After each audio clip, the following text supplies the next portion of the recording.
Sa ibang balita mga idol, mga pampasaherong motorboat sa 100 Islands National Park, Ininspeksyon. Sa detalye mga idol, kasama po natin Idol Jam Victorio.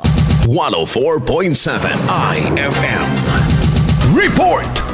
Patuloy na tinitiyak ang kaayusan sa araw-araw na operasyon ng iba't ibang establishmento at samahan sa 100 Islands National Park, partikular ang transportasyon ng mga turista sa bawat isla.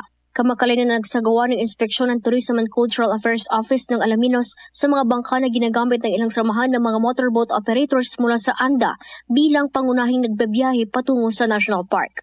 Tiniyak din na may kaukulang tourism certification ng mga motorboats bilang pagsasaligal ng kada transaksyon sa mga dumarayo.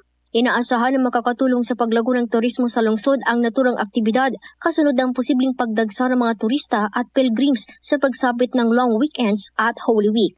Kasama mo mula dito sa IFM Dagupan. Ito si Idol Jam Victorio. Tatak IFM.